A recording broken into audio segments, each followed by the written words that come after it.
مجھے وہ کہنے لگے کہ ہم آل سعود کے غلام ہیں، تو میں نے بربلا کہا تم آل سعود کے غلام ہو تو میں آل درود کا غلام ہوں۔ 23 مارچ کو وہ بھونکا گیرٹ ولڈر نیدرلینڈ میں بھونک رہا تھا کہ جلالی پہ پابندی لگائی جائے، اسے جیل میں ڈالا جائے۔ پھر 26 کو اس نے ٹویٹ کیا کہ جلالی کا میرے بارے میں واجب القتل ہونے کا فتویٰ ہے۔ وہ گیرٹ ولڈر جس نے خاکے بنائے میرے نبی علیہ السلام کے، کہتا ہے مجھے راتوں کو نیند نہیں آتی۔ میں نے جواب میں کہا میرا فتویٰ فائنل ہے۔ 26 مارچ کو اس نے دوبارہ مجھ پر پابندیوں کا مطالبہ کیا، اور 30 مارچ کو ادھر ان کے بیلی پابندیاں لگا رہے تھے اور کچھ ان پابندیوں پہ خوش ہو رہے تھے۔ دیکھو باطل سارا تو ایک ہی ہے، اگرچہ ایران اور نجد میں بظاہر جنگ ہے مگر میرے مسئلے میں تو ایک ہے۔ باطل باطل کے ساتھ مکس ہے،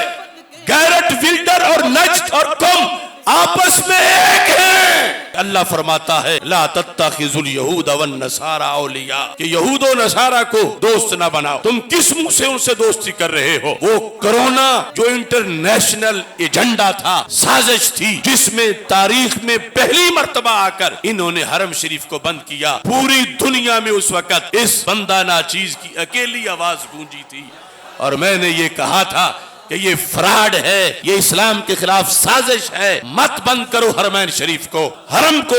بند کرنے کا ظلم نہ کرو۔ انہوں نے حج بند کیا، ہم نے آواز اللہ کے فضل سے بلند کی۔ آج وہ 35 سال کی میری جد و جہد، جس کے ایک ایک خطبے میں میں نے ان کی ان غلط کاریوں کو جو من شر قد اقترب والی ساری چیزیں سامنے تھیں، اللہ کا فضل ہے میں نے کھول کے بیان کیا، اور اس کے نتیجے میں آج مجھ پہ انہوں نے پابندیاں لگائیں۔ میرا جرم انہوں نے یہ بتایا کہ تم آل سعود کے خلاف تقریریں کرتے ہو۔ میرا جو آخری سفر تھا 2019 کے، اس وقت سے یہ مجھ پہ پابندیاں لگائے ہوئے ہیں۔ میری عجم سے اٹھنے والی آواز ان کے ایوانوں میں اللہ کے فضل سے اس نے زلزلہ طاری کیا، اور میں ان کی پابندی کو جوتے کی نوک پہ رکھتا ہوں۔ اصل بات میں نے اس خط میں بھی لکھی، انگلش، عربی اور اردو میں ہم نے ان تک پہنچایا تھا کہ یہ حرمین شریفین میں بیٹھ کر ہمارے عقیدے والے لوگوں کو معاذ اللہ مشرک کہتے ہیں، اور اس کی دلیلیں اپنی گھڑی ہوئی ہیں انہوں نے۔ اب یہ جو کچھ وہ بکواس کرتے ہیں کرتے رہے، لیکن میرا مطالبہ ہے آج کہ جب ان کا مذہب یہ ہے ہمارے بارے میں کہ جو الصلاۃ والسلام علیکہ یا رسول اللہ صلی اللہ علیہ وسلم پڑھتا ہے، ان کے نزدیک جب وہ مشرک ہے تو پھر یہ مشرک کو ویزا کیوں دیتے ہیں؟ حج کا ویزا ہو یا عمرے کا ویزا ہو، اس کے لیے شرط لگائیں۔ اگر ان کے اعصاب میں جان ہے تو اپنے ویزے کی شرط میں لکھیں کہ ہم سنی کو ویزا نہیں دیں گے کیونکہ یہ مشرک ہے۔ یہ لکھیں کیونکہ یہ کعبے میں بیٹھ کر یہ بکواس کرتے ہیں، تو پھر کیوں مشرک کو ویزا دیتے ہیں؟ جو مشرکوں کو حرمین میں بلائے کیا اس کی نجات ہو سکتی ہے؟ مشرک کو تو داخل کرنا حرام ہے، تو پتا چلا یہ منافق ہے۔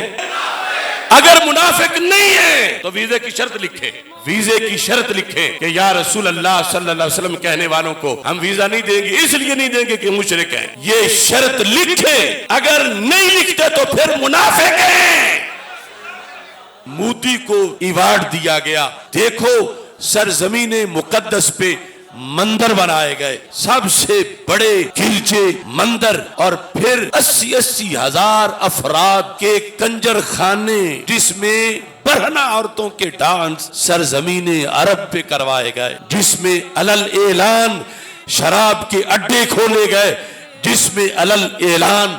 بدکاریوں کے اڈے کھولے گئے، یہود سے معاہدے کیے گئے، اور جن لوگوں نے آواز بلند کی ان لوگوں نے ان کے لیے زمینیں تنگ کی، ان لوگوں نے ان لوگوں پر پابندیاں لگائیں۔ آج بھی عرب کی جیلوں کے اندر 2-4 نہیں ہزاروں کی تعداد میں وہاں کے علماء بھی بند ہیں، جو اگرچہ اکثر ان میں انہی کے عقیدے کے ہیں، مگر وہ بھی ان کے ظلم پہ جب چپ نہیں رہے کہ رسول پاک صلی اللہ علیہ وسلم اپنے محبوب شہر اور اپنے درمیان جدائی برداشت کر کے، جدائی قبول کر کے لیکن امت کو یہ سبق دے دیا کہ نظریے کے لیے جو قربانیاں دینی پڑتی ہیں، امت یہ سبق سیکھ لے کہ کبھی ایسا وقت بھی آ جاتا ہے تو اس وقت یہ جائز نہیں کہ کہو چلو میں معافی مانگ لیتا ہوں، سچا نظریہ چھوڑ دیتا ہوں یا نظریے سے پیچھے ہٹ جاتا ہوں۔ تمہارا کام نظریے پہ ڈٹ جانا ہے، اس واسطے کہ تمہارے نبی نے تمہیں نظریہ پر پہرا دینے کا حکم عطا فرمایا ہے۔ اچانک ایک عجیب خبر دی، معاذ یہ تیری میری ہمیشہ کی جدائی کا وقت ہے، معاذ یہ میرا آخری سال ہے، معاذ یمن سے جب تم آؤ گے میرا چہرہ تمہیں سامنے نظر نہیں آئے گا۔ زارو قطار آواز سے رو پڑے حضرت معاذ رضی اللہ تعالی عنہ، لیکن مشن قیمتی تھا تو پھر مشن کے لیے چل پڑے، ورنہ کہتے محبوب میں تو یہاں سے جاؤں گا ہی نہیں، جب معاذ پلٹ کے آئے گا میں ظاہری حیات میں اسے نظر نہیں آؤں گا۔ اس وقت ہمارے آقا صلی اللہ علیہ وسلم نے ان لوگوں کو بھی پیغام دیا، معاذ سن لو، ان اول الناس بی المتقون من کانو حیث کانو، جو ہو جہاں ہو، چھوٹا ہو بڑا ہو، عربی ہو اجمی ہو، عالم ہو جاہل ہو، جہاں ہو، مدینہ منورہ میں ہو یا گوجرانوالہ میں ہو، مدینہ منورہ میں ہو یا لاہور میں ہو، وہ 1 صدی کا ہو یا 15ویں صدی کا ہو، ان اول الناس بی المتقون من کانو حیث کانو، اے معاذ جس کو بھی تقوی کی دولت نصیب ہے وہ جہاں بھی ہے میرے قریب ہے۔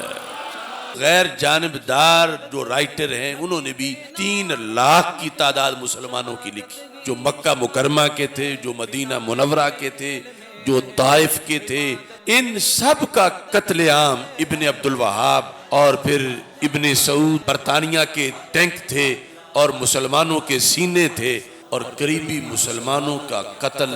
واجب قرار دے گا، اور اس کا سبب یہ بتائے گا کہ یہ مسلمان نہیں رہے بلکہ مشرک ہو گئے، یعنی مسلمانوں کو مشرک قرار دے کر وہ مسلمانوں پہ حملہ آور ہو جائے گا۔ رسول پاک صلی اللہ علیہ وسلم نے صحابہ کو فرمایا مجھے اس بندے کا بڑا امت پہ خطرہ ہے کہ جس کو مشرک کہا جا رہا ہے، تو ان میں سے حقیقت میں خراب کون ہوگا؟ تو ہمارے آقا صلی اللہ علیہ وسلم نے 3 بار فرمایا بلر رامی بلر رامی بلر رامی، اس وقت کا مسلمان مشرک نہیں ہوگا، وہ جو فتویٰ لگانے والا ہے وہ مجرم ہوگا۔ یہ حدیث شریف تفسیر ابن کثیر میں موجود ہے، اور اس کے علاوہ 8-9 اس کے ماخذ ہیں۔